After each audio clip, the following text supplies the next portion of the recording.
hours, guys. So, all right, here.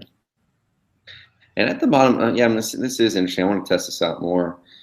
So on the right side, people can ask questions. On the bottom, at least on my end, you can see how many viewers are there. I don't see that. I just see the screen. Okay. And 0 viewers, but I just literally just now sent that last email out there. Hopefully we'll get a handful of people. It's funny because, as you know, Jack, like this is the exact reason why we're doing this call and why you guys are doing the mastermind is most of us start with the tactics and the stuff like that you guys mentioned, and we don't start with the stuff that you mentioned we need to, the foundation and stuff. And when we have had these calls to JV Update members in the past, it was all very tactical stuff. It was like, hey, here's this funnel that's producing X, or here's this way to do X, Y, Z, or whatever. And that's the sexy stuff for those people, myself included at the time, that are like, man, well, yeah, that's what I really need to learn. That's how I'm going to get to X amount of revenue or fulfillment, is by learning this trick. So that's a hot topic. It's going to be really interesting seeing if we can cut through that clutter with people and make sure that they realize, hey, this isn't the topic that is going to jump out and be crazy sexy. Hey, how to get 35 EPCs or whatever. Right. I just had a great. So someone just popped in and it shows 0 viewers again. There we go. There's someone here. Awesome, guys and gals. So. Jack, Michelle, and I are testing out this hangout stuff, and I see people popping in here. If you guys can pop in here, because this is literally my first time ever doing a hangout live on air. There's more people coming in here, so if you guys can pop through the little questions panel on the side, just say who you are, because this isn't really telling me who are the viewers or what people's names are. So pop through the little panel on the right side, who you are, and then I can know what JV Update members are popping in here. We can have a cool conversation. And also, guys, on the broadcast, can you guys hear me? I know Jack and Michelle can hear me, but can you guys hear me who are popping in on the broadcast side of it? And Jack and Michelle, you guys can see the blue questions panel on the side, right? We can see a group chat. Yeah. All right. So I just. For example, we just posted something right now. Oh, okay. Well, shoot. But right now we see Eric Lundberg joined. Yeah. And. So I think what happened is I included 2 links in the last JV Update email, and I said if this link doesn't work, the other one. So probably what happened, Eric, you're technically, man, in this call right now, so you're a participant. So mute yourself out for now, and actually I'll mute you. You're good, man. Come back in. Left the group chat. All right. So are you seeing? And there's still some good people in here. So you guys are people sending through questions or anything in the group chat? Because I'm not even seeing the group chat. No, I see a big screen, and on the right I see a small line that says group chat. And there we go. Just posted there is that this Jack and Michelle are there, and now hey, Trevor says, hey guys, you just posted. And I see it now. And we see Eric joining the group again. All right, cool. Which is fine. Well, let's do this. So I know there'll be some people trickling out and figuring this out, but and I'm assuming here, because that's what the settings for Google Hangouts on Air said, it's going to record this and we'll get this out to everyone. But yeah, guys, so I'm excited for this Hangout, because first of all, it's the first one that we've done in JV Update in probably like a year and a half, and I'm going to have to apologize about that, because we had done, I think, 2 or 3 in start of 2014 or 2013 with members teaching some really cool things that people are doing. And since then, the JV Update membership has grown, which is awesome. But also, and this is going to be very, very related to what we're going to talk about today with Jack and Michelle, is I have grown a lot in this past year, and I've just been so focused on certain things. I'm guilty. I have not been able to focus on JV Update like I want to sometimes. So it was a great time for this call to happen, and I really do want to make it more consistent. And what consistent means, I'm not going to commit to anything yet, but I would like to make these hangouts more consistent with members so we can really engage with people and help you guys grow your business even better. But first of all, so there's more people coming in here, which is awesome, guys. Welcome on into this hangout, this JV Update hangout. And I want to introduce Jack and Michelle. So Jack and Michelle Bosch, and I'm just going to say a few words about you guys, and then let's kind of have an open conversation on the topic of this call, which is really taking your business from whatever current level you're at, and I'm not just talking revenue level, okay? And I'm going to tell my quick story on what I have gone through, amazing things this past 2.5 years, just a massive transition, and basically, you know, quadrupled almost my net take-home pay, and I was already making good money before. I increased the size of my team in a really strategic and amazing way to where it's great, it's not a burden. And really been able to focus more and more and more of my energy each and every month on the stuff that I love to do, which to me is one of the biggest things. But Jack and Michelle have been a member of JV Update almost from the beginning. I mean, we started JV Update in 2008, and Jack, you were probably in there in 2008 or 2009 is my guess. Probably. You can hear is it echoing? Yeah, but that might be me. Let me quickly see on my sound settings here where I had it earlier. But yes, so I probably joined JV Update right when it came up. I don't know how I came across it and so on, but probably 2008, 2009, and I've been a member ever since. And it's been great. It's a great tool. It's a great place to exchange ideas, and as a matter of fact, it has helped me a lot. Like there's a lot of savvy people on there with the savvy. It's a great resource for any kind of question that you might have. And many times if we struggled with some kind of a technology or some kind of a little thing here and there, we're like, hey, let's just shoot something out to JV Update, and boom, there's 10 answers coming back. So I love being part of it. Yeah, and I'm kind of like connected through him. Like, you know, if we have that question, he's like, okay, here's the answer. Here's the response. You guys go make it happen. Make it happen. So they send me. She sends me to ask the question. To put it that way. I love it. So yeah, the group has grown a lot in the past years. But I think before we dive into this specific topic and my story and your guys' story, and then some really actionable stuff, I know we're going to dive into I think four pillars that are really important. That and a whole bunch of other stuff during this conversation. But before we do, it's been really cool seeing just kind of not just JV Update, but our industry. And by our industry, I'm not just talking real estate investor educators, but just in general the online business world. It's really been evolving in a cool way, I think, this past several years, where it seems like there's more of a trend now for actually building a business than just a product that has some good sales for 6 months or a year. And you know, there's a lot fewer big industry launches than there were 4 or 5 years ago. And I think a lot of that is because people are now looking at, man, let's be strategic and let's build something for the long term rather than a flash in the pan that doesn't stay. And I know you guys have experienced that because you guys have done many successful launches, but also behind the scenes, you guys aren't relying on the launches to fuel your business all the time. It's icing on the cake and also just another way to get your guys' name out there. Right. Yeah, we have done our last launch was in 2013, so now we're pretty much over 2 years ago, sometime September, early September 2013, and that was a small, for the book launch, was a small launch. So really, the last big launch has been like 3 to 4 years ago, and our business has actually grown since then. So yeah, we don't rely on launches anymore. It's become, as you said it perfectly, it's become a business, and instead of just something where you just try to make some revenue. Yeah, it's you know, when an entrepreneur starts, they start a business because they're looking for freedom.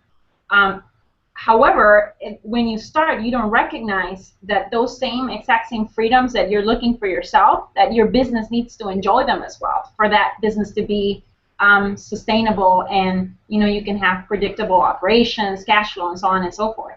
So So it's much more than just hustling. Hustling Yeah. is the first part of the business. That's where most people they get an idea, so like, yeah, let's start something and create a product, push it out there, and then the product loses its sizzle, and that's when you either go down, or then that's when you have to kind of turn the ship and develop something that makes it into a business. yeah. Exactly. And so it's funny, guys. So I'm just now figuring out this Hangout thing. So the group chat, just FYI, so if anyone's never done a Hangout on air, here's a little tip, including myself and you guys too, Jack and Michelle. So the group chat thing is just for the people that are technically in the Hangout, like being displayed here. That's why just you, me, and Eric are showing up on there. And then there's this other thing that's called questions. And that's where everyone watching this, which there's a good amount of people watching this, that's where everyone watching this can say stuff. So I see Ken Spawn popped in here. Ken says, hey, this is Ken. Brad Weimer. Boom, Brad's got you on a second monitor. Cindy Dumeyer got on. Mike Cambright took me a minute to see how to chat. And there's some more in here. So awesome, guys. This is cool. So let me start with this. And like I said, as far as time commitment, guys, we honestly don't really have like a presentation with a bunch of slides and stuff. This is going to be a conversation. There may be some slides. I have no clue. But the aim is to basically walk through ways that we have found to transform the way that we live our lives, run our businesses, to really serve us. Because I know, and I'll tell you guys my brief story, and then we're going to focus most of this on Michelle and Jack, on the process that they've created that's working really well for them to really ramp up your revenue, ramp up your meaning, ramp up your meaning in your own life with how your business relates to that. But also, one of the biggest things for me is I've gone through this grind period, and this grind period was like literally 4 or 5 years where I was doing good things and making good money, and I feel making a good difference, but I was waking up most mornings going, oh my gosh, I've got to do this again, and you know, from the outside in, people would look at it and go, man, he's got it made, and I'm not going to say I didn't, but looking back at the way that my life and business is structured now, it's like night and day. I would never go back. Our revenue is far higher than it ever was. The take-home is far higher. The difference we're making for our clients in our industry is far higher. I'm able to work way more in the things I love to do now, my unique abilities. Where before I'd be focusing so much of my energy on things that I thought I was pretty good at. Like I thought I was good at making a marketing funnel or writing email copy or whatever. But what I've learned now is I'm really not that great at it, and honestly, I hate it. Like, there's certain things, we'll kind of dive into it here in a bit. There's certain things that I really love that fire me up and that charge me up. And it took me a few years to figure out not only what those were, but that I could actually live that. That it didn't have to be just this other guy, and I had to wait 4, 5, 6, 7, 10 years to pay my dues. I just had to go through this process that we're going to tell you guys. So my quick story, once again, as far as the last 4 or 5 years is concerned anyway, is I had an online publishing business, which I still do have one, which is in the real estate. So many of you guys may be familiar with the private money programs and some of the things we were rolling out with my former business partner, Patrick. And Patrick's still a great friend of mine. Went to his wedding a couple weeks ago. Awesome guy. But I was going through life and business where we were doing good. You know, we were making well into the high 6 figures and just doing really well. But there's something missing. And I think a lot of people have probably felt this as well. And we're going to dive into Jack and Michelle's their journey as well, and then some actionable stuff for you guys to do exactly what we have done.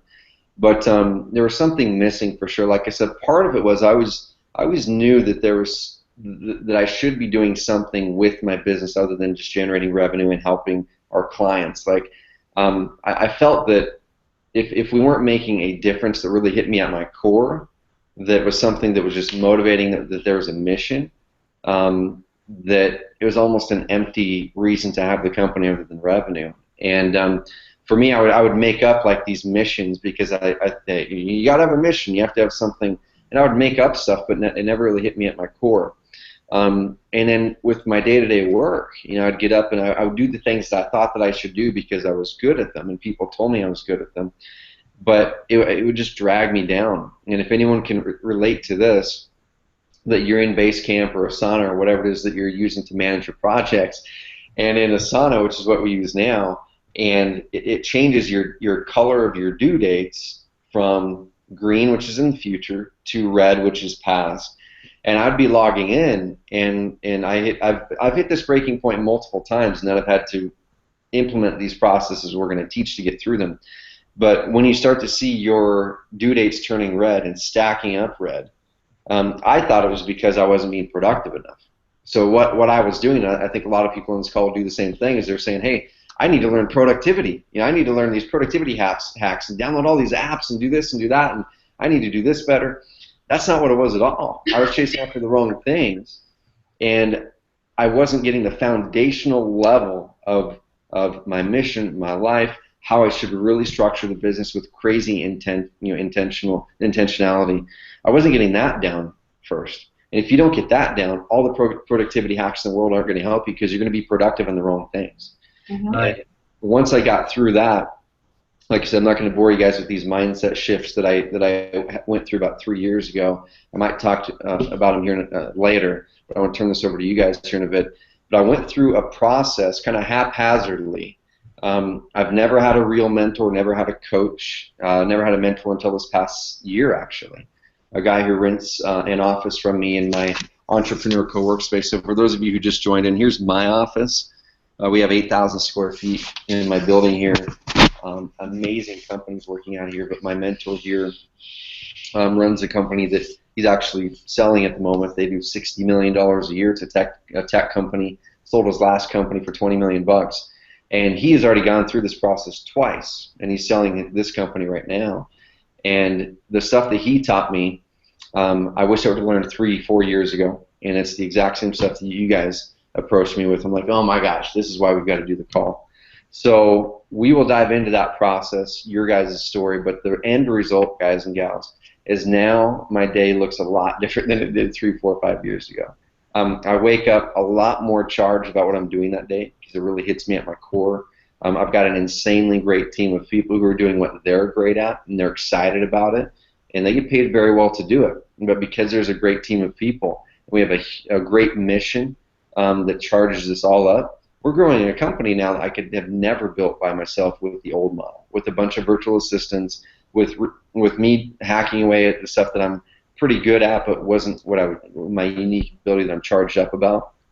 And now the ceiling that you guys mentioned, Jack and Michelle, to me in the email, that ceiling, I don't really see a ceiling now. When 3, 4, 5 years ago, there was this mental fog where it's like, I know I'm doing great, but I don't feel a way that I can crack through that, both financially and meaning-wise, and what I was doing in the day-to-day.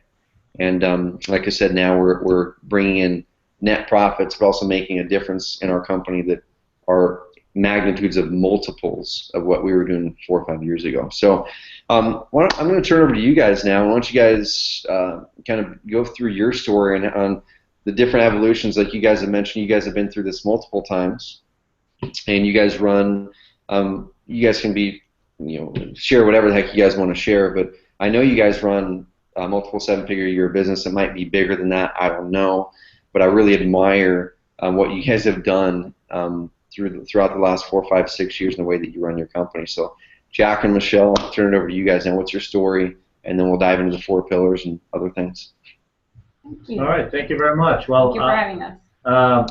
First of all, I mean, I have a big smiley on my face, and Michelle too, because yes, in essence, what you have done, and you know that, is you've done the transition from the entrepreneur to a CEO, and you have done that not just by changing the title on your business card, but by actually digging deep and by actually looking at how your life look like, what you're passionate about, what you're not passionate about, finding an opportunity, finding doing almost like probably a gut-wrenching analysis of until you found something that you're really passionate about, and then build a company up from the ground up in a proper way that actually has no ceiling. And what most people do is they go hustle. They go hustle. It's like the old hunting, like the Neanderthals, and say no offense to anyone, but basically like we used to do in the hunting and gathering days, right? We used to go out in the morning, hunt the buffalo so we could eat at night, and we need to do another promotion, another promotion, another promotion, and figure out this gimmick and that gimmick in order to keep the machine running. Yeah. But that's not having a business. That's that momentum is good. Yeah, the momentum is there's good. A foundation it's just, for it. But that momentum is exactly, if there's a foundation for it, it's a great thing that can take your business to the next level. But initially, it's what everyone starts with. But that gets tiring very fast, and it gets old very fast, and all of a sudden it's no more fun over time. And now, if you then don't make a switch, which you did obviously, and you did it very consciously, and then and identify one piece of your business that becomes the big growth engine.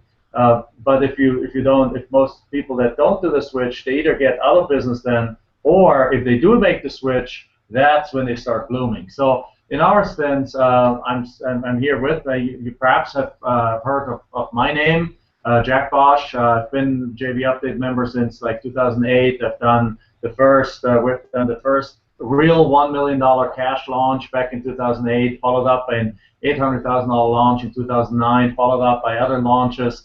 And but then over time, our business model also changed from a launch model into a really sustainable business model. And now we lost Trevor here. Just kidding. There we go. Yeah. Same thing here. Yeah, don't worry. I'm just giving you a hard time. And what most people don't know is that I'm basically I'm the guy with the ideas. I'm the guy, the face. I put together a presentation and the thing. But really, we've been all along creating this together. So Michelle is my business partner for just from day one on. As a matter of fact, life partner. Life partner. Married for 14 years. I have an 8-year-old daughter, and we love working together. That's kind of odd, weird. But it works because we have two very different kind of skill sets that complement each other very much. And really, Michelle is really the strategic planner in the background, not just in the background. She's stepping in the foreground right now, but in our office, very much in the foreground, just to the public, not so much knowledge because it was always my face. But she has an MBA from actually the top school in the world for international management. And she's been running the ship really, and not just doing accounting or something like that, but really running the ship from day one on, and with me together. So I wanted to introduce Michelle here to you, everyone. Thank you. So the reason why we're on here and where Trevor and I talked is that we really we kind of like got a little bit tired of, I mean, we see people running in their businesses and do what I just said. They jump up, they hustle. They run against kind of a ceiling of what they just can't handle anymore, and then they shrink back in because they don't know what to do next. Yeah. And or you continue working crazy hours, and thinking that growth will come by just longer hours, And you get to a point where you're so overwhelmed, you're about to throw in the towel, you're exhausted, the stuff that you're trying may or may not be working out, you've lost your fire, you're losing confidence, which is so important, Confidence is a huge difference. Yeah. It sounds easy, but if you don't have confidence, you're not gonna get killed by a car when you cross the street. You're not gonna cross the street, right? Yeah. So it's as simple as that. It's the foundation of it all. And so then when we started our first business, actually our first business, to give you a little bit of our history, was in 2003. I quit my job. I came over from Germany. Michelle came over from Honduras, Central America. Met here in college, and then after getting my green card, my permanent residency, we started our real estate business, and you guys know me perhaps as the land guy, flipping land, flipping tax delinquent properties, and we've done over 3,500 deals since then, and It wasn't always like that. So yes, if I can jump in, so when we started, that first year in business, it was about 60 deals a year, and it was all on pure ego, on just the sheer number of hours. We're translating to how many deals we could, get, put under contract, sell again, and so on. And then that was the first year. The second year, we're like, okay, You need to hire some people. If we want to grow, you know, twofold, we need 2 more of us. So we hired 2 other people. And we found ourselves still working 7 days a week, 12-hour days. And on top of it, you know, because we brought in 2 people, we had added complexity to the operation. There was no operation at all because we were stressed out of our minds. No procedures, no process. The guys would never do what we wanted them to do because, of course, they couldn't read our mind. So we didn't have any procedures, processes. They were hired out of need and proximity. You know, no corporate culture, no core values. It was that's basically made every mistake that any business owner usually makes. And then we got to a crossroads where we basically said, like, you know what, this doesn't work.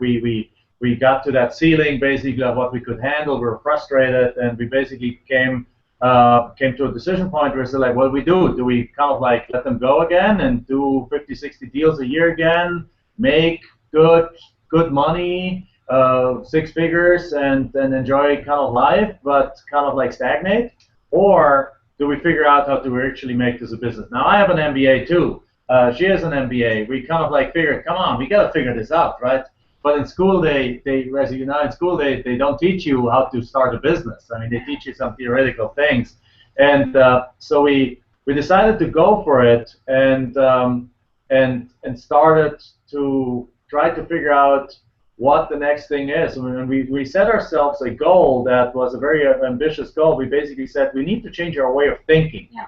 It was the one thing that we realized. We need to change our way of thinking. So when you said earlier that you had a different kind of a paradigm shift or a thinking shift, that makes total sense. And our number 1 question became, how do we sell instead of 100 properties a year? How do we sell 1,000 or even 5,000 or 10,000? It's like a 10x, 50x, or even 100x question. And that really made a huge difference because it forced us to think completely different. Because you cannot grow. You can grow twice. You can grow 20%, 50%, 75%, or 2x growth by just stretching even more. Doing those productivity things, exactly what you talked, to get to get more, pack more stuff into the same day. But you can't grow 100x that way. It's impossible. You can't stretch 100 times. Yeah. And we had no clue how that would work out. But that question opened our minds to all of a sudden look for other things. And what we found was for us, the biggest constraint that we had back then was, you know, an outlet for all of these properties. All of a sudden, instead of flushing 100 properties, we needed to flush 1,000. So how are we going to do that? And so, buying wasn't the problem; it was selling. It was selling. How can we sell, you know, that many that fast?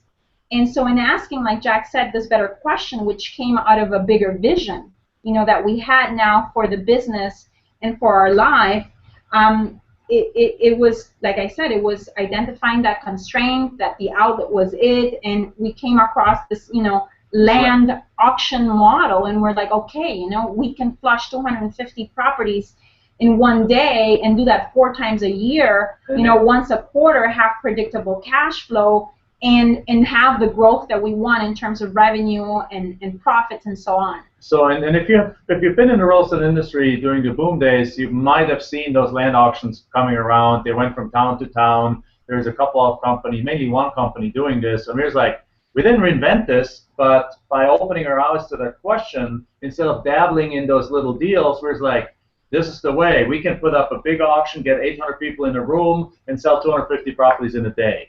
And that's what we did. And literally within a year, we took our company from 100 deals to 1,000 deals a year and into 8 figures, into an 8-figure business. The problem with that was we still hadn't really learned how to manage and how to put the structures and all the things in place. So we basically had to learn in a flash. And we did. We did learn. Yeah. And we definitely, that was our first opportunity to up level in our leadership, for sure. Because all of a sudden we were having to not grow anymore on just pure and sheer ego, but on capacity that came from having a team behind us. Yeah, we went from 2 people to 30 people. Yeah. At the event days. We had 75 people work for us at that day. A big coordination effort, and it expanded our capabilities, our confidence, and so on. So to go to those things, and then creating a great, you know, it was not just the hustle of putting in the systems and the process, you know, to flush out those 1,000 properties a year. But it was also the who's, finding the right who's to come on board to create the right work environment that would, you know, give us this predictable, you know, operation year in and year out, you know. Right. So so that was, I think, our first, you know. Our first experience into growing that. If we grow a business like that, you need to have leadership, and you need to have the right people, and you need to put the right structures in place, you need the right procedures in place, because there's just no way that you can manage it all yourself. It's just impossible. And then when, yeah. And leadership, usually, you know, people, when they hear that word, they think about you being, you know, at the head of, you know, of the class or in front of people, and that's how you become a leader. But really, leadership is an inside job first, you know, and it really grows from there. Yeah, I want to throw one thing in here. I've been taking notes here, and I'm going to go back to these notepads here in a second. So, because this is very indicative of one of the reasons why we've grown so fast lately. So it's care. I'm not marketing our company, but if you look at the bottom, that's one of our core values, and that's one of the ones that I resonate with the most. It says, the grammar probably needs to be changed, but it probably should say, be a beacon of positivity and possibility. Then there's a link to our core values on there. So the reason I bring this up in this point, I want to turn it back over to you guys, is exactly what you guys are talking about on the leadership side. It's funny, when you're so in the mode of being what I call the doer versus the leader, which is where I was, you know, 4 or 5 years ago, where I think everyone has to go through that phase, and we go through the phase probably multiple times. I don't think it's not like something, once you get out of it, you're out of it, and you're never going to go back. You just go through different waves of the company. Times now. Yeah, exactly, and that's the thing. So the aim of this call isn't making this transition once and for all and never looking back. It's knowing how to make the transition, having a framework, having the support and the team structure around you, so you know what to do when you hit that again, because you're going to hit it. And the big thing, I'm going to throw this out there before I talk about one of the biggest things that we've done that's worked so well the past 3 years is one thing that I wish I would have had, you know, 3, 4, 5 years ago, once again, was the structure and the insight from someone who has been through this multiple times to help me through it. Because when I was going through it, I just knew what I had, you know, as far as the way that I was working. The business that I had was not what I really wanted. It wasn't what was going to help fulfill me and help me make the biggest impact for myself, my family, or community. But I didn't know what to do next to get out of that. I mean, I had these mental mind blocks that were holding me back, going, for some reason, well, I'd look at these other guys over here and go, well, of course they can do it. You know, for some reason, I just had a tough time myself going, okay, I can do that too. I just need to figure it out. But that's one thing that everyone needs to write this down, is we can tell you the 4 pillars here. We can walk you through and tell you need to do this and do that. But I can tell you, I heard those things, guys, years before I actually made the transition. I did. But it wasn't until I started to seek out help and assistance, and it took me way longer than it should have to go through this transition. Yeah, you don't hear, you hear it, but it doesn't mean anything if you're not ready for it.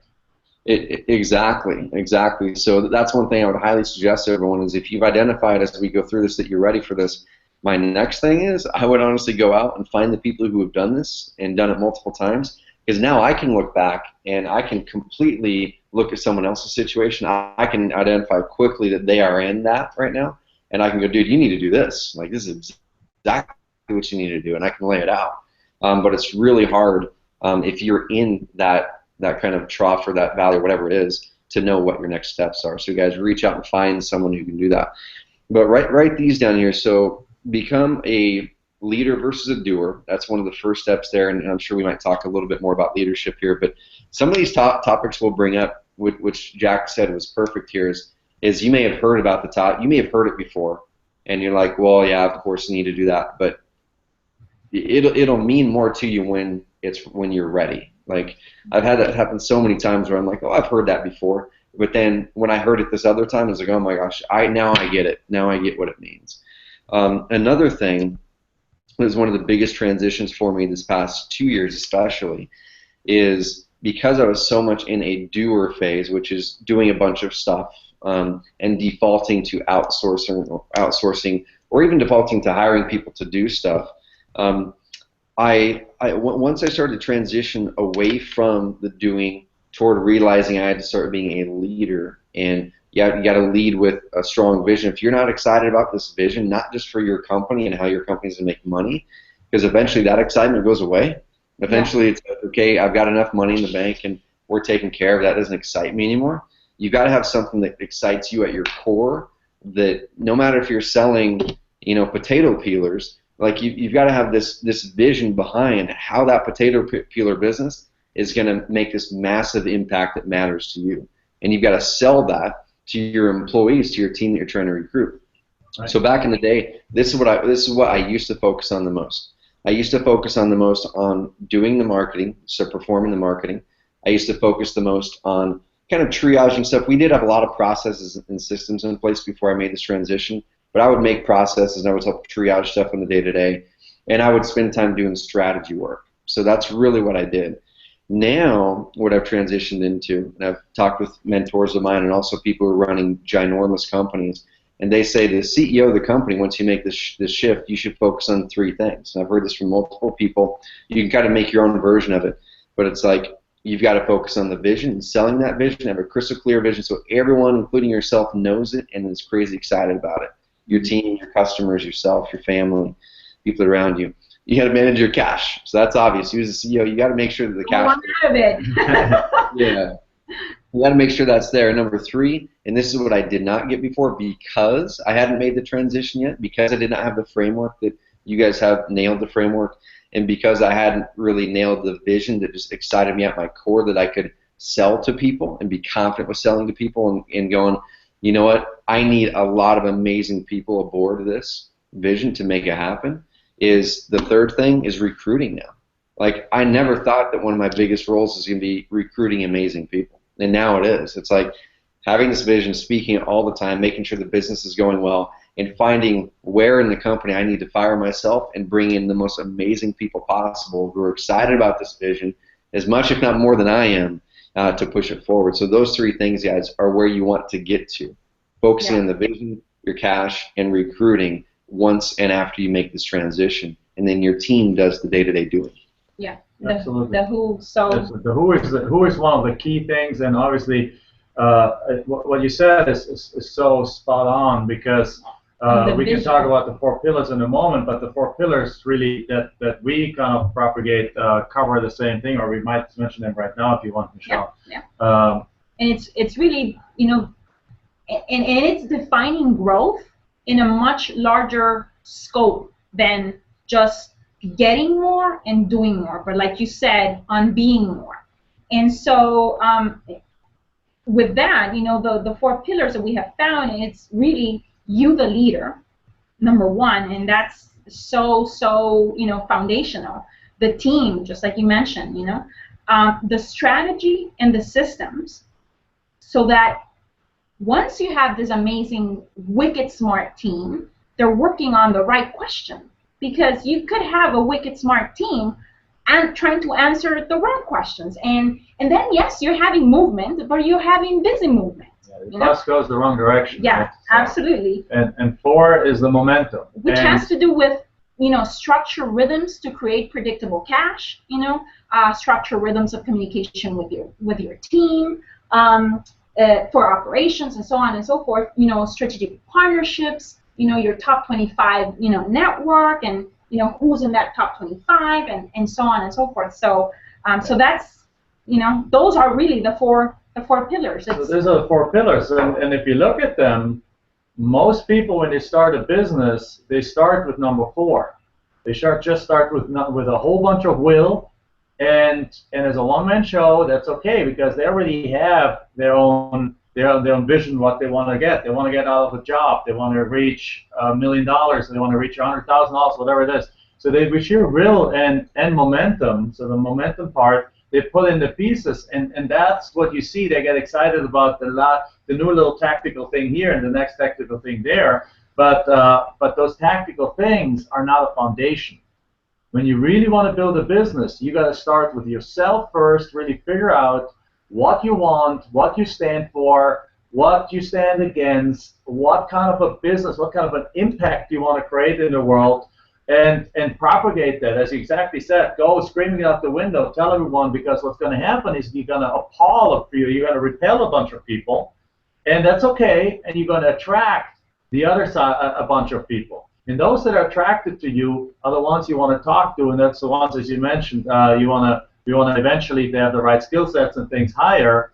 And then you got the vision, basically. You are in charge of the vision of a company. If your company has no vision, no clearly articulated vision, and no culture, and not what it isn't clear what it stands for, what it stands against, then what makes you different from the next guy next door? Nothing, just the paycheck amount. If they pay $1,000 more, people will leave and go over to the next door.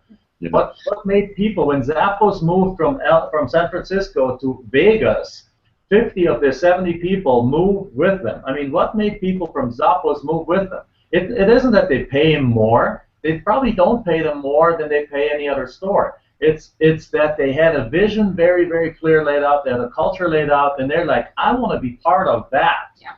And those kind of other people that you want to attract. And I bet, Trevor, you have those people work in your company. We do in ours. Yeah. No, man, it's so funny because I can totally picture people watching this live or watching the replay. And guys, if you have questions, pop them in, because we would love to have an interaction here as we go as well, because I know there's a good amount of people on here. But it's funny because we've all heard we need a vision, right? We've all heard, man, you got to have a mission or it's not going to mean anything.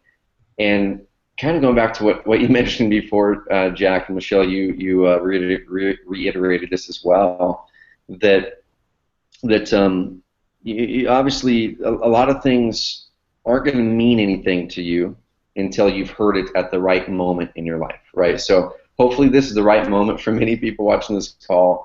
But I know for me, 4, 5, 6, 7 years ago, once again, even maybe 3.5 years ago, we had a vision, we had a mission, we had all that stuff, right? But I did it the wrong way, and kind of once again going back to what I mentioned before, with you really need to surround yourself with people who have gone through this before multiple times, so they can identify your shit basically and say, that's bogus. You need to look at yourself deeper at your core, and you need to retool that vision, because that's not going to get you anywhere.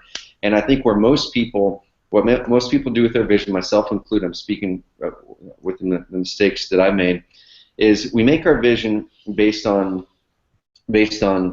I think our products that we sell in our company too much. And what I mean by that is let's say you're, as an example, you're selling a course that's on wholesaling or whatever, or on lead generation like we do. We have a software that helps people generate a lot of leads online, investors and agents. And in the past, my vision would have been, help 50,000 real estate investors, do an extra 4,000 deals a year. I'm just like, something like that that's results based on what your company does, or impact 1 million entrepreneurs to blah, whatever. Those are great, but in the end, that mission, like, are you really all that excited at your core to have that be your life's work, to help a bunch of real estate investors do a bunch more deals? Now, it's amazing if you can help them, but I can tell you, for me, I was not excited about that being my life's work. So as I was going through things, and through this transition to create my ideal company, I said, you know what? I need to look at my company in a different way. I can't look at my company just as, okay, let's create a company that sells great things, does great things for our customers, brings money in, and whatever. I need to look at my company as a platform for spreading my message, my core values that I really believe in at my core, which you can see behind me. I need to use the business as a platform to spread that. And what's going to excite me is the bigger I grow my company, the bigger my platform grows to spread my message out there. So that's the way I look at my company now. It's not the bigger I grow my company, the more money I can make now. It's what excites me is the bigger my company grows, the more this message gets out there. So now this hopefully hits home with people, and I'm going to turn it back over to you guys. So for those of you who are watching this live right now, it's what day is it? It's Wednesday. So we are right at 13 days after the school shooting at Mauch Community College happened, 3 miles away from where I'm sitting right now. So 9 people. This gunman, a young guy, 26 years old, walked into this place, into class, killed the teacher, killed 8 other people, had a shootout with the police, and ended up killing himself. And it's in a small community here. And obviously, it was all over the national news, crazy stuff. Obama came in last Friday, and like it's just been a zoo this past week. And I, of course, as someone who is a doer who likes to make an impact, I immediately look to myself, and I'm going, man, what can I do? Of course, I can stroke a check to the victim fund and whatever, but that just still made me feel like I was making an empty impact. I'm going, what can I do? And immediately, it hit me. I'm like, you know what? What I love so much is a part of my core values, and it's part of my platform that we're building. We do it with Carrot. I know Cindy, who's on this call, is a customer of Carrot, and she can attest to it. But right there with this notepad, that's one of my favorite core values, be a beacon of positivity and possibility. Because I know if I can spread more positivity and possibility to the world, it's this ripple effect impact. Another of our core values is always genuinely care. And I looked at those immediately, and I'm like, man, if I could only get more people to do those 2 things, always genuinely care and be a beacon of positivity and possibility themselves in their community with people they impact with, what if that guy who did the shooting, who was lonely and just was kind of detached, what if he had an experience the day before, the week before, with someone at this restaurant you went to, or walking down the street, or someone in class, that they would have been spreading that positivity and possibility, and they would have shown him that they care? Could that have changed that? Could it have made him so he didn't do that event? And that hit me. I'm like, immediately, I go, okay, this is what our company's going to do for this tragedy. Yeah, we're going to raise some money, but if I can do nothing else, I'm going to find mechanisms to spread positivity and possibility throughout our community as much as possible.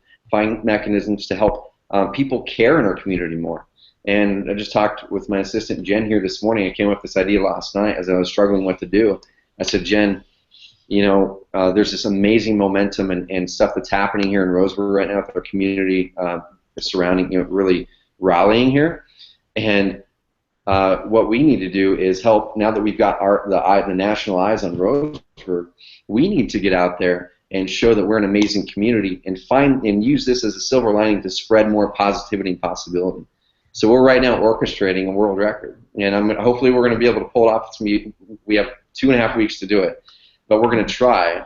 We just started talking about it this morning. We're going to try to break the world record for most pumpkins carved in one location, which is over 1,000.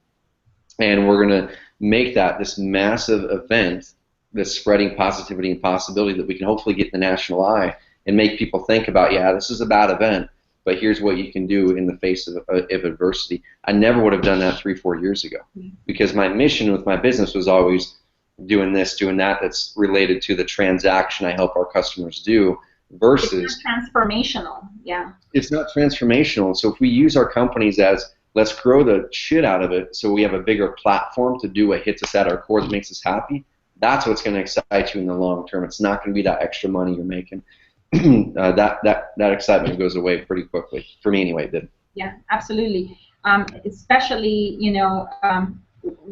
what I hear you saying is, which we call it, different things, but it's really finding heart behind the vision, so that contribution really expands, and really looking at your enterprise, your business, we see it as a catalyst for growth, for everyone involved, and really offering everyone we touch through our business the possibility, to be whole people, and in the process really sculpt, their spirit, whether it's somebody in our team, a client, whoever, we can touch and impact. Yeah. So important, finding heart in that path and in that vision. Yeah. Otherwise, it's just an empty number. It's a sign on the wall that nobody will follow ultimately, because it's just a goal, but it doesn't mean that much. If the heart behind it is really the crucial thing. And again, you gotta be at the right point in your life in order to hear what we're saying.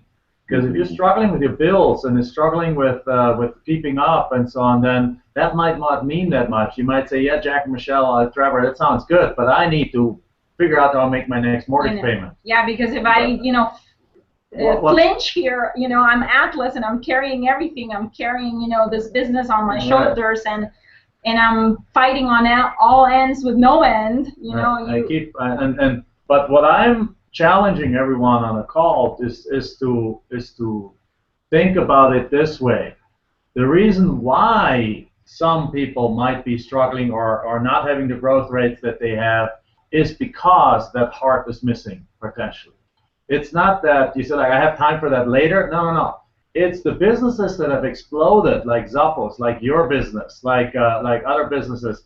They explode not, they explode, they don't put those things in place after they explode.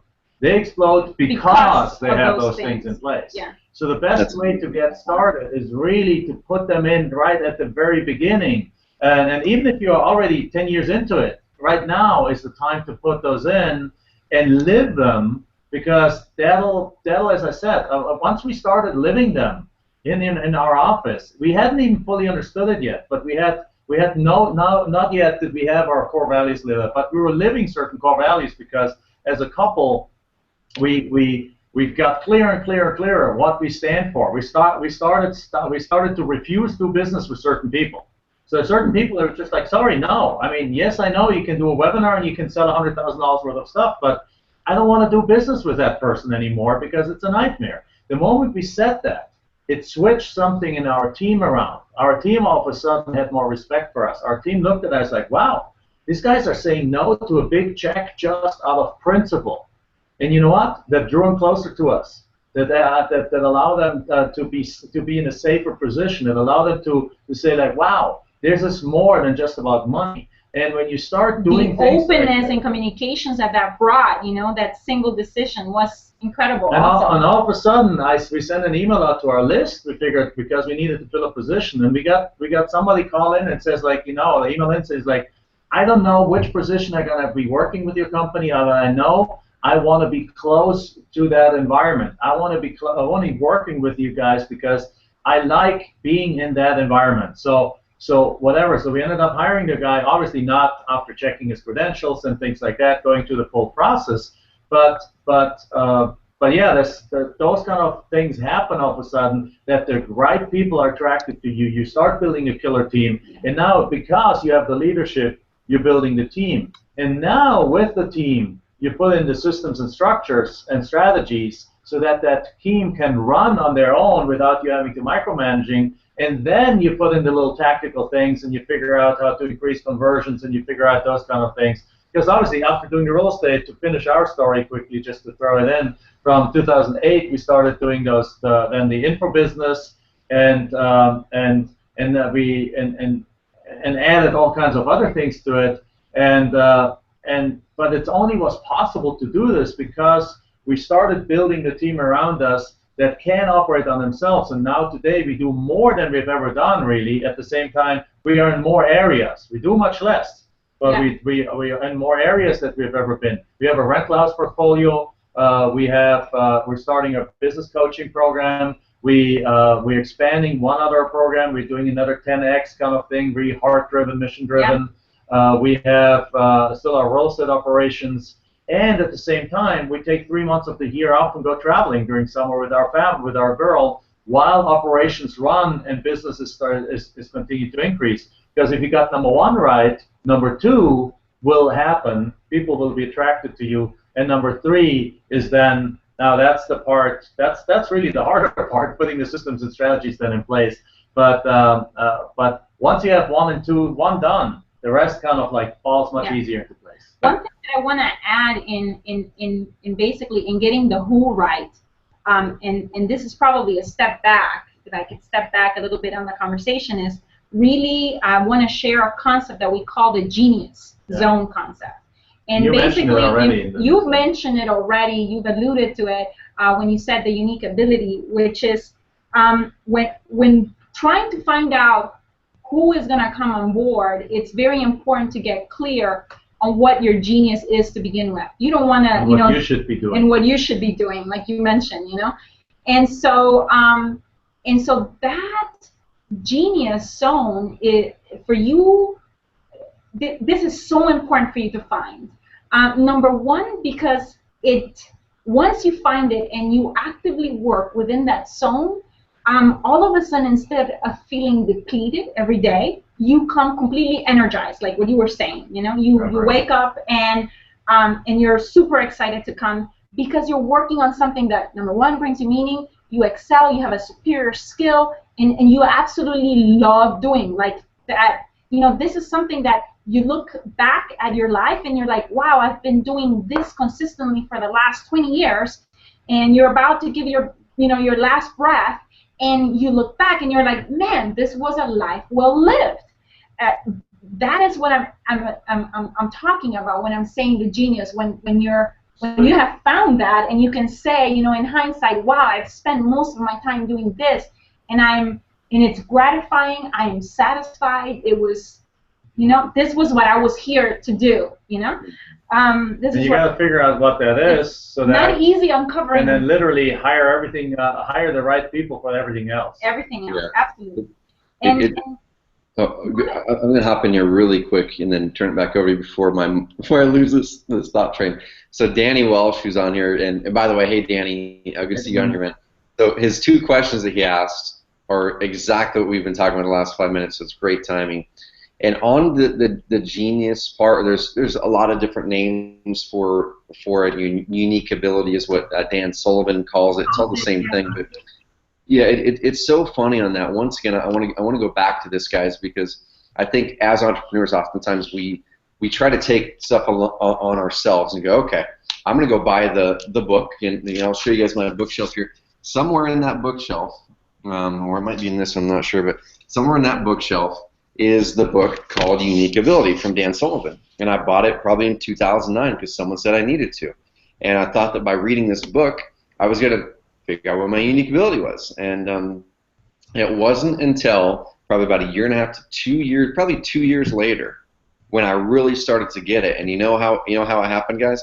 It was by stepping away from myself and going, okay, I've never been through this. I've never found my unique ability. I thought I knew what it was. I've never been through this transition. I need to get around people who have been through it, and I ended up joining a mastermind basically at that point where we met quarterly. And in that, one of the exercises that we went through was really going through and finding unique ability. And it was in the exercise and in the cooperating with other people in that group, the leaders of the group, that really helped me over the period of that year hone my unique ability. Since then, that's when things started to take off. And Danny, answering your question, so Danny said, let me stop that thought train anyway. Guys, if you're not exactly sure what your unique ability is, there is a great book on it. That's a strategic coach. Go get it. 2.0 version out now. There's Unique Ability 2.0 is out now. Yeah, so get that, guys, and then, like I said, go through the book. But for me, I had to be around a framework, people who had been through it, so they could challenge me and ask me the right questions and dig in, and that's what nailed it for me. But Danny is saying, so here's my question for Jack and Michelle. What do you guys do to attract talented employees that actually have initiative? So you guys talked about that quite a bit, but is there anything you want to add on in addition? Can you repeat the question? You were breaking up a little bit. Oh, I'm sorry. So Danny says, here's my question for Jack and Michelle. What are you doing to attract talented employees that actually have initiative? Mm-hmm.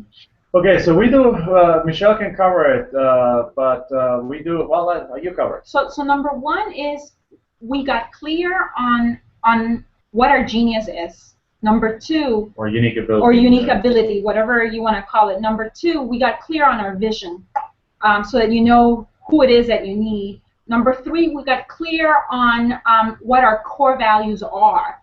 And these are things that you're willing to hire and willing to fire for. Yeah. Hiring is really important because if some of these, they need to be so important that if somebody is a violation of those values, they're gone. Yeah. And they know they're gone, and that if they know that they can't live with those, they won't come on board in the first place because they know they'll be gone very soon. So you're repelling the wrong people in the first place from that point of view. Yeah, and then number four is really a corporate culture, and and that comes from the values. It comes, for example, for us, we have one of our values is we have high standard. We have a standard of excellence. And another one is we're very transparent. We're very open in our communications, with each other and with the intentions, and so on and so forth. Another one would be, just to give you an example, would be, for example, I'm just trying to think, what other core values for other people, well, in the meantime, perhaps while you think. just so that we don't use ours, but that I'm like thinking in other industry, what would some of those be for other people? So you can put in a core value of creativity, of taking initiative, of finding new ways, yeah. right? That if you put that in there and you advertise that, then you advertise that you're looking for people who are creative, who are looking for new ways, who are to take initiative. Well, if somebody doesn't want that environment, they're not going to apply. But then, practically, we also do a few things. We have them take multiple tests. We have them take one of them is, which I'm sure you're familiar with, Trevor, is the Kolbe test, which shows you how you take action. Basically, your modus operandus. We have them take some of the other personality tests. We do multiple rounds of interviewing. We just, in essence, though, we hire for attitude and train for skill. But you've heard that before, probably. You heard that before, but it's really important because when you got the right guy with the right attitude and an overall aptitude for certain things, now you might not be able to make him into a hardcore programmer, right? Because if he's a marketing guy, he's not going to learn programming. Neither does he want to. But you can, if they have the right attitude, you can shift them. They can learn new skills and apply those and jump a little bit around or do new things. It's hard to get somebody with a wrong attitude to do anything. Yeah. So it's an attitude thing. We do those personality tests, those aptitude, those how do you take action tests. And our favorite one is the Kolbe test, again from Dan Sullivan, which it's actually a company here in Phoenix that does the Kolbe test. And it gives you a grade in 4 areas of your life, and we literally have that sign that is on every person's desk. On top of it is their Kolbe, because it allows you to communicate with that person. It allows you to communicate better with that person because it's 4 areas. One of them is fact finding, so how detail oriented and how much facts do they need. One of them is organization, basically follow through. One of them is quick start. And one of them is implementation. Yeah. So if you need somebody with a lot of initiative, I would suggest you do take somebody that has a high quick start. Quick start in that. If you need somebody that's become a document attorney, you want somebody with a lot of fact finding that's well organized, right? So you want engineers typically are very high on the first 2. Entrepreneurs are very high on the third one. On the quick start. I'm an 8 quick start, right? I want to start new stuff all the time. Yeah. So luckily Michelle is not an 8 quick start. I'm the opposite. So she can prevent me from that. Yeah. But as you look, you're probably like a 6 or 7 on the follow through, then Michelle, right? 6 or 7 on the follow through. Yeah, I'm actually 8, 7, 6, 2. So okay. Right, and if you have a physical business where somebody actually does something with their hands, you need people that are high on the implementation side because that measures how good they are in doing the hands. Now, low score doesn't mean that they can't do it, but it means that they are more visual about it. So I have good ideas, I can visualize a lot of stuff, but I can't put a nail in the wall. And so bottom line is we do a group of things that we put together that ultimately then does and ultimately good interviews, but these together we have had good success with that. That along with those first 2 of having the vision, the culture, the corporate values that attracts and repels people. Yeah. So. Yeah. To finish my thought from earlier. Oh, go ahead. Sorry. To finish my thought from earlier. So, for example, for us, another one is really we strive to create an environment where we bring somebody that loves to learn. We love to learn, and we love in turn to, once we've learned, turn around and coach the person next to us. It's a very coaching, collaborative environment. And what has happened is that because we have this transparency where we can have very open communications with our team, and we have this wanting to constantly learn, as part of our core values. What we have found is that has allowed people in our team to show up here to work not just as a fragmented individual, but as a whole individual. And meaning that, for example, we have one of the guys that works for us. He developed a software, for his wife because he does investing on the side, and he feels very comfortable because of our openness, and transparency to come and say, hey, you guys, what?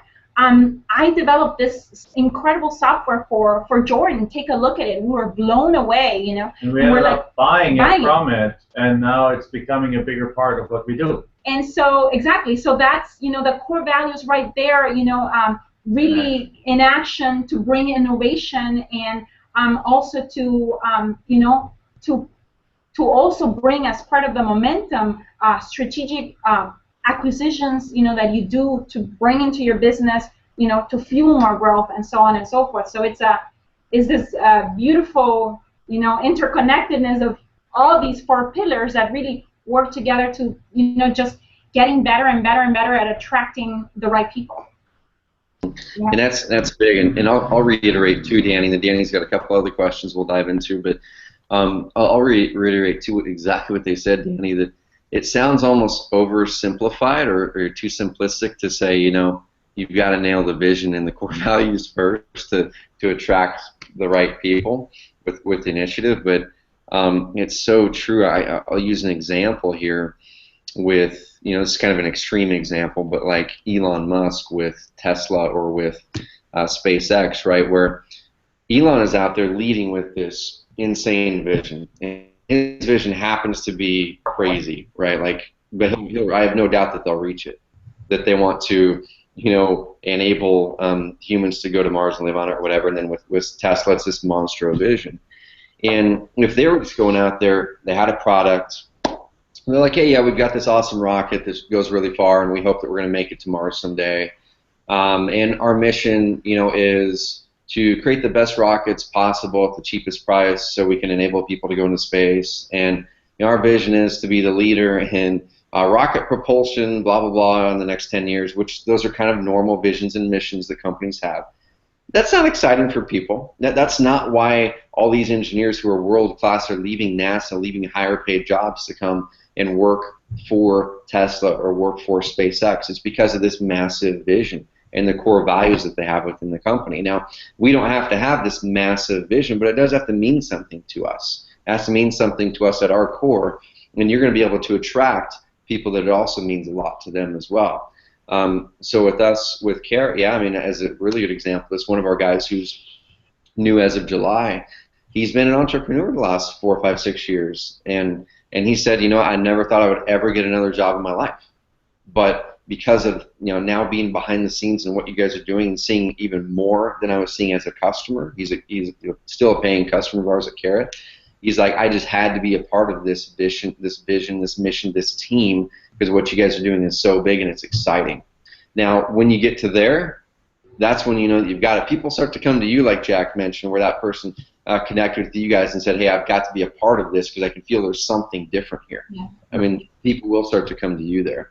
And Danny said, what's the name of that test again? It's called the Kolbe test, so Kolbe. Yeah. Also, by the way, and there's several indexes, so you want to take index A. Yes, Kolbe A index. But also to piggyback on that, just for one other example, we actually did that. We actually, I don't know if you remember on JV Update, earlier this year, Sean McCloskey sent out an email saying like, hey, they're doing Life on Air and they're looking for a coach on because they're struggling with something. So I basically emailed Sean, and I know each other for many years. I emailed him back and said like, hey Sean, with all modesty, I think we figured out some things here. Would you like to work with us? We could just do a few phone calls and work together for a while and see if that helps. And he's like, he's checked with his business partner Steve Cook, and they checked. They said like, yeah, let's do it. So basically, out of that entire long email trail where there's started going in different directions and so on, came out that Sean and Steve ended up working with us. And the first thing we did with them is address the part one of it. We addressed we had them go take this COVID test. We had them work on the genius zone, unique ability area, and we had them work on their vision and mission. And everything you just said is actually what happened. Number one, their vision was really dead because they're like, we don't want to make more money because we're living already. Money is not a driver anymore. We're living very comfortably right now because their entire life from the air concept is around being debt free. So it's like really living there, and money, I don't know why. And but what had happened is they had gotten from working in their genius zone, as we call it, their unique ability, in those areas that juice them, that energize them, and had moved away to that, and they were sucked into the daily nitty-gritty stuff of the business that they just did not enjoy. On top of it, their business partners, and they didn't know what their individual kind of personality COVID types were, so they didn't know how to communicate properly with each other, and it caused a bunch of resentment and things like that. So, and we have permission to talk about that from them. So they actually gave us a testimonial on our website. So I'm not sharing anything that I'm not supposed to. So and just going to literally like 4 or 5 sessions with us, they changed their business. I mean, they even went down to the point where they went from being completely frustrated but caring about their message. They care about it so much, but they were completely frustrated. They want to, literally, we have it in writing, they said they want to throw the towel in and shrink back. They went from that to a 180. Now their business becomes a platform to spread the word, exactly the words that you used early on. The platform to spread the word. They have goals of reaching 50,000 students in the world. They've figured out how to talk to each other. They even changed the complete business model based on that, on working on that. So I think that was very, very effective. And so it just goes to show that those first 2 parts, they can't be neglected. And yes, the team changed. A couple of people were let go. Other people were hired because they were the wrong people on the wrong seats. And the bus going in the wrong direction. So they changed the direction of the bus, they changed the participants, they changed the seats, and man, they're a freaking rocket machine now. Yeah, absolutely. That's awesome. Yeah. I love it. So Danny's got a follow-up question, which same thing. It's funny, Danny, because the questions you're asking, dude, are like perfect. We're answering them like as we're doing this, so it's perfect timing. So Danny says, secondly, and he sent this through 15 minutes ago or so. He says, secondly, what areas of your business do you guys strive to not delegate because you either enjoy it or feel it's, basically your genius, right? So, what for you guys? What have you guys? I'd like to do this actually. I'd like to kind of juxtapose what you guys focus your time on now because you guys have discovered your genius or your unique ability, and what is your main focus now versus how it was before of what you do in your business and life. Mm-hmm. I think for me it has become more of a, instead of a manager role, I'm more like a coach role within our team. And because of the season of life in which I am in, and as the lady, in the marriage, I want to have certain freedoms. I want to be able to leave at 2:30 and go pick up my daughter and do homework with her and take her to swimming and cheer her on, and so because of the season that I'm in, I'm spending much more of my time on strategy, on constantly looking for ways to simplify what we do, basically chopping off arms off the octopus that involve busy movement, and really being a catalyst for growth for our family and for our business. And when I say catalyst, and finding within the mountains of information that come my way of the things that we're doing or that we could do, is really getting to the core of things, the heart of things, and then coming to the team and explaining why I think those things are significant and what we need to do about it. So that's kind of my, But no longer doing it. But no longer doing it, yeah. So. And it's very similar for me. I still, for example, create to a degree my own. If I do a webinar presentation or something, I create the PowerPoints myself. But it's more content creativity, more innovation, more right. partnerships, so more. Yeah. What I used to do is I used to think that I need to master every marketing technique out there. That I need to look at every contract. That I need to look at every piece of land. That I need to do all this. I was the doer, right? Now I don't do that much. I get reports. I look at these things. I give guidance, just like Michelle. I make decisions. Yes, I do make decisions when my team comes to me and says, like, hey, which way would you like us to do this here? But they know they come with them already prepared for me to just make a quick decision, and then I know when to stop my involvement and just let them do, because what juices, in my opinion, what juices an employee is freedoms to have their control. You want to be in control. The times are over when Henry Ford did great by figuring out all these elaborate ways that everyone could just do this screw and that screw and that screw, but it took all control away from humans. And while it was okay for a while and it increased productivity, I think today in the world that we live in, we increase productivity by actually allowing other people to do it their way, as long as the outcome is done. So part of what we do, for example, when we coach people, is we also teach them about different different delegation ways that you can do, and how you start and how you end with a delegation. And depending on the person, on their Colby, on the project, how long they've been working for you. I mean, there's certain things, levels of delegation. Just for example, I'm going to share that with a group. And by the way, also as a cautionary tale to everyone out there, if you use Infusionsoft, just as a side note, do not use Infusionsoft anymore to broadcast to your audience, because it will ultimately get you kicked out of Infusionsoft, which is what happened to us earlier this year. So Infusionsoft, we run all our info business, even our land business. You can buy on our website. You can buy our land with your credit card, and it's being charged through Infusionsoft and through a merchant account and so on. So the thing is, Infusionsoft all of a sudden told us we had a third violation in 8 years, 3 minor violations, and they basically decided to cut us off. So they say, you need to leave.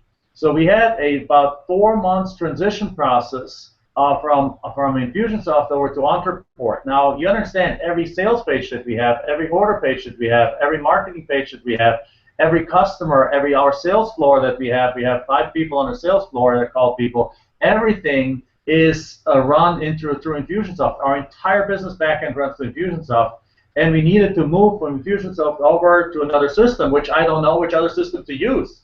So we basically gave it to one guy that worked with us for 8 years, and literally it took 1 week. He presented with 3 offers. We made a decision which one to go, which is Entreport, which is a good system, and then he did the entire transition with me basically being in 3 meetings and 5 emails involved. That's the entire thing, and the entire tradition of an entire business backend is literally this week. We're pulling the plug and we're moving over from Infusionsoft now. They at least allowed us to stay in Infusionsoft to do the transition out. But this entire thing happened with basically 3 emails and 3 meetings and 5 emails, and we're done because. And how do you think it make this guy feel? Does it feel him empowered? Absolutely. He loves doing that now because he's in charge and he's given the authority. And obviously, he's been with us 8 years. If he would have come in yesterday, I would have not been able to do that. The delegation would have been different. The delegation process changes over years, and there's a system to that, what you do when. Yeah. I love it. And I'll just kind of answer that as well, Danny, the unique ability thing, and I think I'll let you guys do whatever you guys want to throw in there, and we'll answer questions if there's more questions and wrap this puppy up. But yeah, the unique ability or genius thing is interesting, like I said, because for me anyway, it was a process. It wasn't like I sat down and did a quick exercise and then it's like, oh my gosh, there it is. I'm going to change this tomorrow. It was a process, and like I said, the process for me took it's kind of weird to say it now, but when I was in this mastermind meeting quarterly, it required me to do that. Like I would have never found that unique ability unless I was in that environment, because of the people asking those questions and going through certain exercises and things like that. But it took me, for the most part, of 3/4 of a year to really make a transition from, okay, here's what I thought I should be doing, here's what I'm really charged up to do. But it's funny, I think most of the people on this call are the entrepreneurs, so I bet our unique abilities are very similar or overlap. Jack and Michelle, you guys are both entrepreneurs, obviously, and have different unique abilities to tackle different things, which is awesome, and that's why you guys work together so well. For me, what I thought was my unique ability the first time I went through that strategic coach book was I would look at things and go, okay, so let me find out what I'm good at, and I would base what I'm good at based off of what was making me money, right? So like, okay, so we have marketing campaigns going out and emails, those make me money. I must be good at it, so that's my unique ability. I need to be spending my time doing marketing, putting funnels together, creating hooks, and sending emails, and it was miserable. And what I do now, Danny, is like a complete opposite, and it's so amazing. I'm not saying that I don't do stuff that I hate to do still. I do. I'm just, now I identify that and I go, okay, I really don't like this. I'm not that good at it. Let me, as quickly as I can, going back to part number 3 of recruiting, let me recruit someone to fire myself in that position as quickly as I can. But now I love strategy, just like you guys. Like, I love the strategy of coming up with marketing. I can sit there and look at someone's business and go, oh my gosh, here's what you should do. Now, where I hate is everything after that. Going, okay, here's what you should do, and now actually doing it, I just shut down. I'm like, I don't want to do it. And then and that's still an issue that I have, and still some bottlenecks we have in our current company with Carrot as we're bringing people aboard. So now I've structured my consulting company to where, in my consulting company before, I would pitch stuff, and I'm like, oh my gosh, now I got to do all this stuff because I thought I was the one who had to do it. Now I pitch it, and I bring in someone else to do all the work. He actually works in an office three offices down, and we're working together in lots of big projects. And I give him most of the money. I'm like, dude, you take most of the money. I'll do the selling and the strategy because I love it. And you take most of the money. I'm still making really good money over here, spending half an hour a month on our consulting, doing just what I love to do.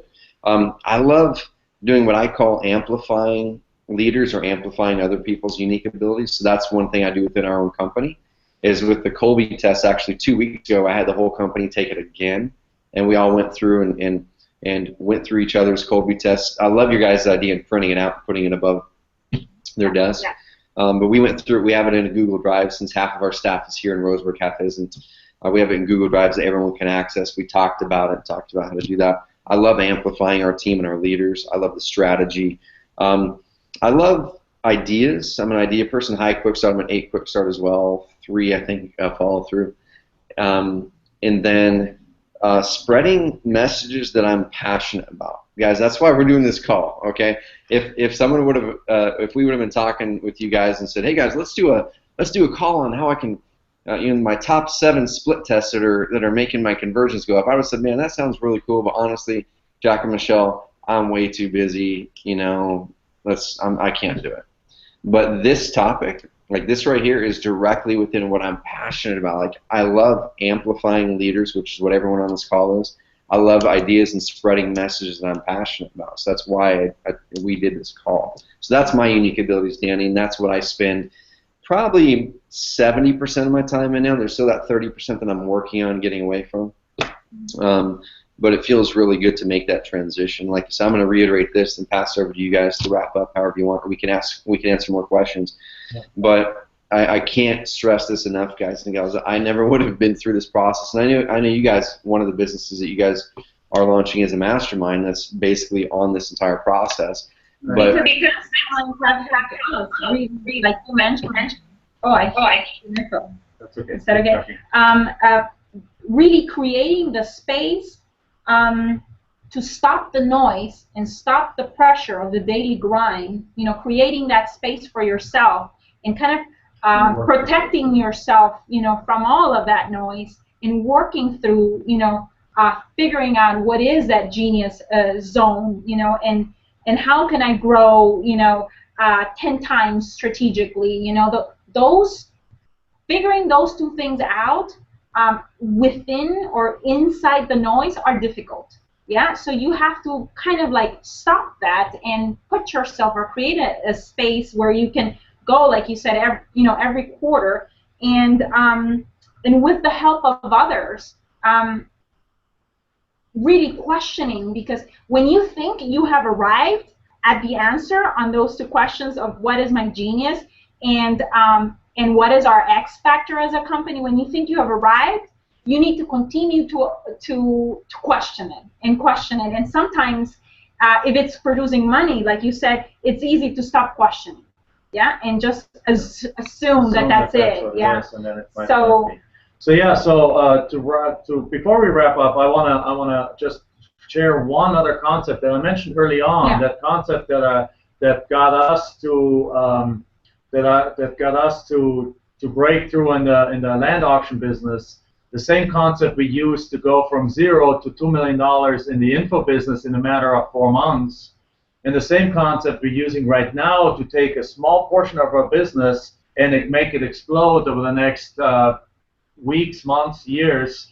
And literally our goal is another 8-figure business there. And I know we're going to pull it off out of that little segment of that is something that we call the X factor. And the X factor is an exercise that you can do, and all of this we actually have built a structured process that we take businesses through now, and in form of a mastermind, and actually we call it a coaching mastermind because we meet 4 times a year for 2 days each, and in each of the days in the morning we do some coaching of exactly those concepts that we just talked about. And we got pages and pages of them. There's was just a little sliver of what we talked about, and we get people, and then the afternoons or the rest of the days are spent as a mastermind, as a true board of directors, with not just real estate businesses, not just info businesses, but a mixture of businesses from all around the country together that can help each other act as their own board of directors, and so on. So, but one of the things that we'll also go through there, because it's not just all, I want to make sure that the call today doesn't just come across as it's all about only the mindset and the culture and the thing. One of the pieces that we do is we help you figure out a strategy that figures out what is the essential #1 question that you need to hone into that will solve the biggest riddle or the big bottleneck in your business, in the industry that you're in, and so on. Because if you figure that question out, if you figure out what is the #1 bottleneck that your business has or that your industry has, and if you can solve that thing, your business literally takes that hockey stick kind of thing and it goes up like that. For example, gives you like a 7 to 10 times competitive advantage over any competitor. It gives a huge competitive advantage. So for example, again, taking Zappos as an example. Zappos almost ran out of money, but what they figured out is that the #1 thing they needed to do is that nobody was buying. The problem was in that case not a distribution problem, wasn't a technology problem. It was a mindset of the customer problem that nobody wants to pay to try on shoes, right? You want to try on shoes, you're not going to buy them without trying them on, and you don't want to pay. So it was a customer experience bottleneck that they solved by saying free shipping both ways. Now with that decision, they started taking us off and made them the billion-dollar company that they're right now owned by Amazon. And then afterwards, there's secondary bottlenecks that then came up. Even though they were shipping, in order to do that, they needed to have their own warehouses so that they control the shipping timing and the customer experience. So basically, they took full control of the customer experience, and by doing that, they got a huge advantage for long enough to take over the basically online shoe industry. So it could be something for somebody else completely different. It could be that your cost of acquisition of customers is too high, and you figure out if you really put your engaged thinking on that, you can figure out how to drop that by a factor of 10x. And all of a sudden, your business goes bananas if you can do that because you have all this extra money to spend on marketing to acquire 10 times many customers. Yeah. So it's not just all about the mindset part. It's not just all about getting that first question and culture right. There's also pieces to it that literally make your business addressing the what. Addressing the what and the how. And the how and the strategies and literally make your business go explode. And we're very excited on that. So yes, we created this program out of it. We're starting in January with it, and yeah. So we even have a website of it. If you mind, can I share it? Yeah, totally. Sure. And by the way, guys, I don't make a commission on any of this stuff. And the reason that we said that we did this call is because this transition that we're talking about here, it hasn't just like made a little difference in my life, my family's life, and the people around us and our customers. It's like been the difference. And I feel that I would be doing our JV Update community a massive disservice if I knew that a percentage of people were in that phase that I was in 3, 4, 5 years ago, and not giving you information and guidance on how to get out of it, and then the structure. And before you give the URL real quick, Jack, sure. I just want to reiterate the importance of this stuff, because guys, I had heard almost all of this stuff before I actually internalized it and did it. And for me, just because of my high quick start, low follow through, all that kind of stuff, I had full intentions on, yep, got the book, doing this, I'll go ahead and do my planning quarterly. I didn't do it. Or if I would do it, it'd be a half-ass, fitting it in once, one time like an hour, and it wouldn't mean anything. It wasn't until and I think this would have been in 2010 or 11, don't quote me, it might have been 12, I need to look, but I engaged in a program just like this, and it was quarterly. And the thing that was so important, guys, because masterminds, I'm in a mastermind, I have a mastermind myself, but the thing with most masterminds is you're going there to share information, things that are working, things that aren't. You usually are not going there once a quarter to go through a process to transform. And that's what I had to go through. I had to go through an entire year to transform myself before I could make all that shit that everyone was talking about, this work in the business, even matter. So that's what this mastermind that Jack and Michelle are rolling out is. It's a mixture of, yeah, real mastermind with amazing people, but it's a transformational year. It's a combination, exactly, because we know there's coaching programs out there in business that are transformational, and they usually, what they're missing is the community part of it. They're missing the board of directors, that part that solves your problem that you're facing right now, that you should be solving.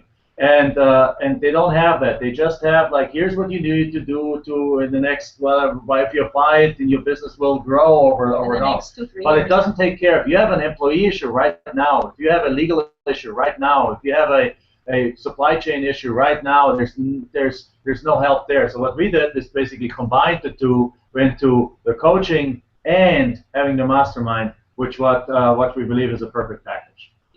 Yeah.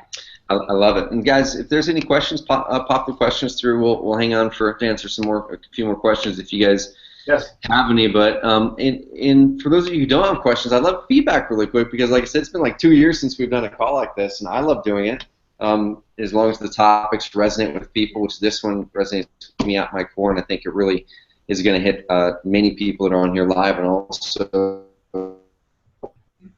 So in the meantime, are you there? No. Okay.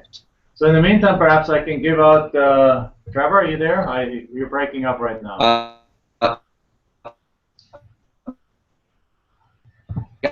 Guys, through the questions panel right now.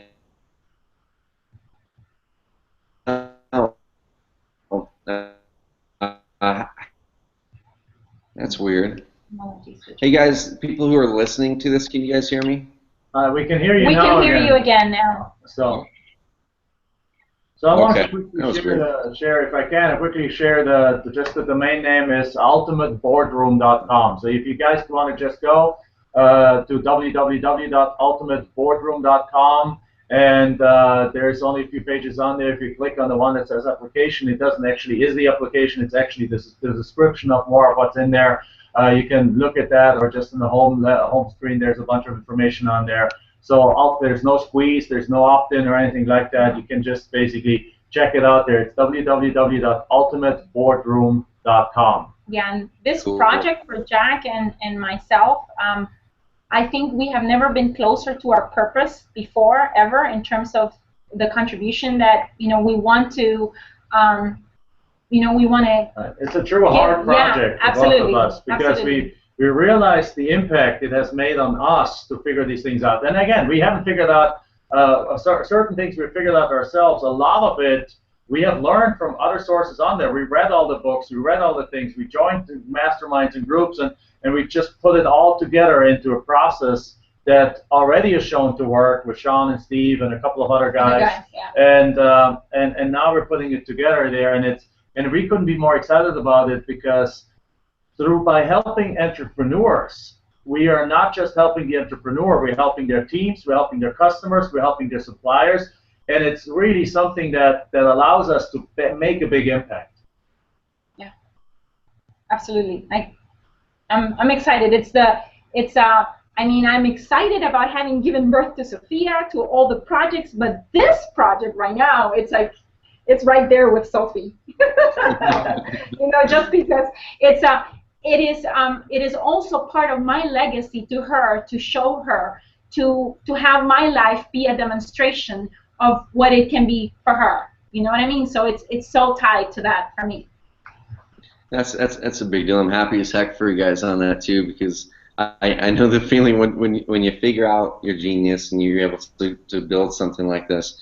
It's amazing what I've experienced anyway, where when going along the lines with Danny's questions, when you're able to attract those amazing people to your team, where you're able to focus on your vision and the things that you're great at more, it really opens you up to these types of projects where it's like your life's work projects, and it's really tough to ever get to those projects and initiatives until you make the transition that we're talking about here.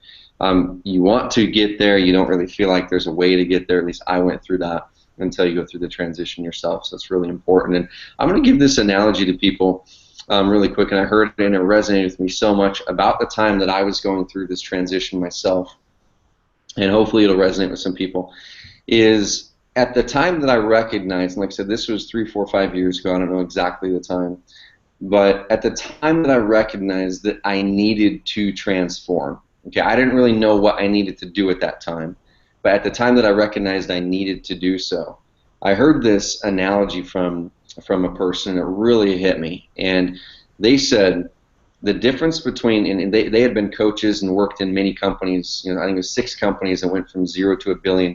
They had either been one of the first 25 employees or coaches to the entrepreneurs, and they said the main difference between the companies that skyrocket and the ones that stagnate or even fall back, like you've mentioned, is the head of the company, the CEO, figured out how to basically let things go in order to make the transformation that they had to make. And at first I'm going, like, what does that even mean? And then he goes, okay, here's an analogy. And I just happen to have a ping pong thing. We have a ping pong table in our office, so I grabbed this because the analogy is about ping pong. So if you can imagine yourself in your business or just in real life, you can imagine yourself playing ping pong with like the world's best ping pong player.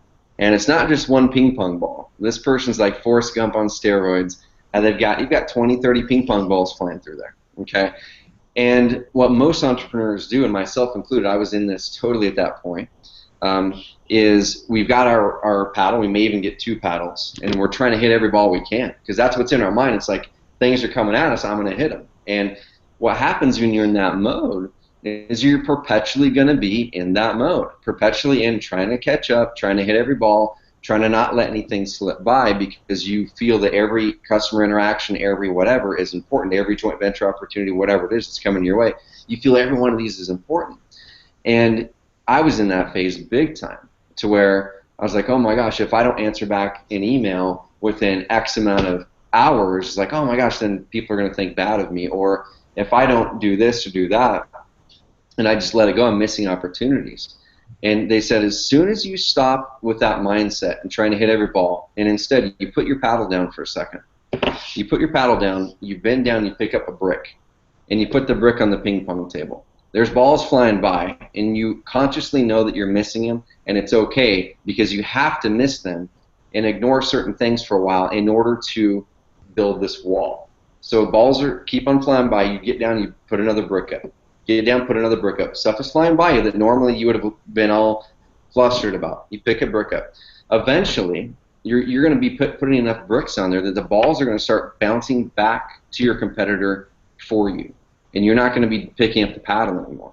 But you can never build that wall unless you put the damn paddle down, pull away, spend the time, the energy, get yourself around the people that can help you build those systems, make those mindset shifts so you can build that amazing vision, core values, team, business that you've wanted.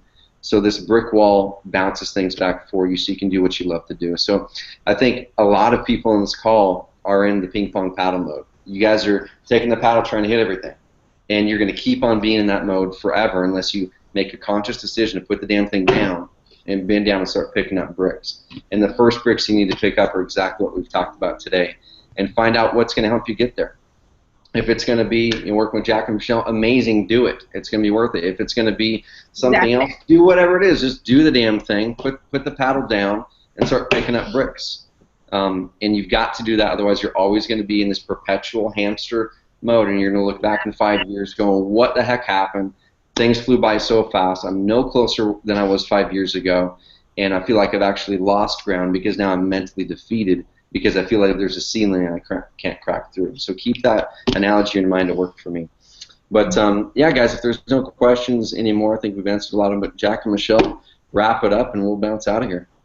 All right, Michelle, would you like to do that? Well, I just wanted to say, thank you again for the opportunity to share to this amazing project that we're both giving birth to, and it really is something that that looks at your team, the who, the what, and the how. How you're going to do it. We're really addressing what in the scaling up communities is called, the people, the strategy, the execution, the cash. Yeah. So it's very complete. It comes from our real life experiences, and I just wanted also to throw in a comment on what you said about letting go.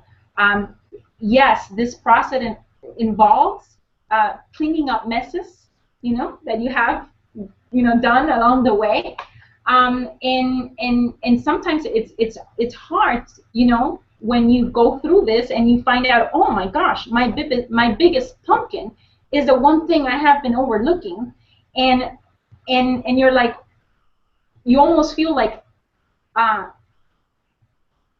crap. I all along I have been doing the wrong thing, and it's kind of hard to accept that you've been working on the wrong question, what?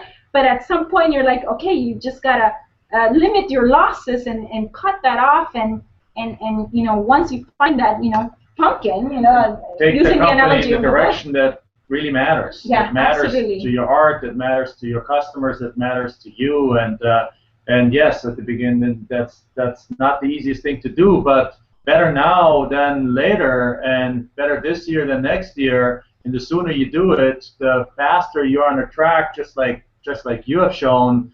I mean, your name shows up in other groups I belong to. It's like, hey, you guys know this Trevor Mauch guy? He's built this thing, and then they're like, with admiration, they talk about Trevor, and that's what the future looks like, because the people who are done that it's not that many that have actually figured that out. I'm part of a business organization called Entrepreneurs Organization, LDO, and I think you just joined, right? Or I heard something, Entrepreneurs Organization, and when I first joined, I thought, oh, I'm going to meet all these kick-ass business guys that have all their ducks in a row. Far from it. These guys run bigger businesses, but they still don't have these things in place. And after that realization, really, when I came home and I told Michelle about it, and even though she could have joined herself too, I choose to join. We really came to this, like, we really figured something out here that I think that we need to share with the world, and that was kind of when Michelle said we need to share this. That was the birthing point of this program. Yeah. I love it. Would you guys mind answering one last question here? Dean, Dean just shot a question through, and so Dean says, what were the key questions you asked yourself that helped you make the shift? And I honestly can't remember. Did you guys have certain questions you mentioned before, or Dean, are you asking just what were those questions? I can't remember if you guys said, hey, here's 4 questions or whatever on that, but what were the key questions you asked yourself that helped you make the So, for example, for finding out the what, or this X factor, or the biggest pumpkin that could give you this 10x growth, and not just growth in terms of revenue, but in profits and in time and purpose. Some of the questions we asked ourselves were, what is the biggest bottleneck in our company? What is the biggest bottleneck in our industry? Which parts of our business are better suited for 10x growth? What is the biggest pumpkin? And number 5, what is the biggest constraint? And what I mean by biggest constraint is, for example, let me give you an example. Apple, back in, I think, 2001 or whenever it was, it was the launch of the iPod, and Steve Jobs recognized that if they were to secure the rights to the Toshiba drive, he would have a competitive advantage over everyone else, and nobody would be able, if he controlled the supply of that drive, nobody else was going to touch him, So that kind of constraint, that's what I mean when what is the biggest constraint in my industry? Because if you can address that, there again you have 7-10 times advantage over so when everyone else wanted to jump in and make a copy similar thing as from the iPod, they couldn't because they basically had locked up the worldwide supply of it. So it doesn't necessarily have to be something that is inside of your company. It's something that, like, how can you block competition from coming? How can you? There's many different ways to think about that depending on your particular interest, particular industry. I love it. And yeah, I'll follow up with this. Those questions are amazing questions. And Dean, on kind of the mindset side of things, I mean, the main questions that I can reiterate from this call that Jack and Michelle mentioned, and I went through myself as well, on the mindset side of it, is, what do you truly believe in at your core, and potentially even add on a second part to that you would potentially die for in the end, or could be your life's work. What are you against? Those are 2 great questions to really hone in on what your mission is and core values are. Another question is kind of a big one that's on the mindset kind of foundational stuff is, what are those core values? And I would highly suggest you guys pick up, Jack's mentioned Zappos, but pick up Delivering Happiness. That gave us a lot of inspiration, that book. That gave us a lot of inspiration for our own core values. And really nail those, and I think your mission and vision will start to materialize and improve. It's going to be an iteration process. It's going to improve once you get those parts down. But it's like an onion. You peel back layer after layer after layer, because what you first think your core values are not it. There's something below it and below it and below it, and it took us about 4 to 6 months to actually figure out the true core values. And same here. And it's something that when you start throwing out words, and I know that us as entrepreneurs, we don't want to think of ourselves in this way because we have this facade of being gladiators, and the man in the arena. And so, but if those words that start coming out do not bring tears, or you feel a choke in your throat, or, do not stir things inside, you're not there yet. Yeah, it's not it yet. Yeah.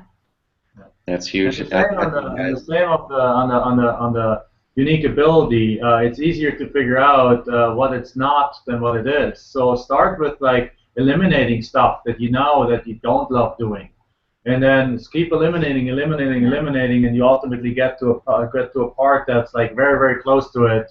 And then in the book, it explains to you how to actually ask friends and family to help you with that. And so that's something you can do. You can do with anything. That's a good thing to start with. Yeah. No, that's perfect, guys. And I appreciate the heck out of you guys hopping on this call with me, because, like I said, this kind of stuff is what charges me up to talk about. And I'd be completely insanely happy to have another conversation that dives even more in detail about it some other time if JV Update members wanted it. But yeah, guys, those of you who watch this live, which there's a good amount of people on here, and those of you who are watching the replay of this, so this is my first time, like I said, doing it on air. So I'm assuming that the damn thing got recorded. So I hope it did. But anyway, so those of you who are watching the replay of this, I think if you can walk away with this, knowing that in order to make that transformation, that shift in your life and your business, to really love or really live the life that you know you can live, and to remove those bottlenecks and remove that ceiling, and really be insanely fulfilled in what you do, not only with your company but with your time on a daily basis. It's a process. It's not something where you can buy a book, not something where you can go pull away for a day, one time and write down some stuff and have it figured out. It's this iteration process. And for me, it took, for the most part, a year to do it in a very structured environment, to where I had to pull away exact same format, guys. Except mine was a day was all I got every quarter, and in 2 days, amazing. So I had to pull away in a very structured process to put the ping pong paddle down. Know I was going to be letting some emails slide. Know I was going to be letting some stuff slide, so I could stack those bricks. And if you guys can consciously make that decision, whether that time is now or 3 months from now or 6 months from now or 2 years from now, whatever it is, make that conscious decision and find the resources, people, framework that's going to help you get there, because it is a framework. Jack and Michelle and I, we did not speak about this whole thing as far as what I went through and what you guys went through before today. I know we bounced emails back and forth, but the thing is, there's certain things that were very similar. Like, it's a framework that works. But if you go through this process that works best, and have the right people around you to help you identify where you're going wrong, point out, ask those right questions, things like that, that's what's going to get you there. So I appreciate the heck out of everyone taking the time to be on this call, asking the questions, and to being a part of the JV Update community. And Jack and Michelle, that's going to be amazing seeing what you guys do. And just to kind of throw a plug back your way again, ultimateboardroom.com is the domain, right? To learn about ultimateboardroom.com, exactly. Okay, cool. ultimateboardroom.com, and go check it out. Apply, talk to Jack and Michelle, see if it's a fit to help change your life and transform your business. So thank you guys, Jack and Michelle. I'll let you guys have the last word. Thank you so much, Trevor. Thank you, everyone. Thanks, everyone. Yeah. Hey, thank you guys. Bye-bye. Trevor. He's so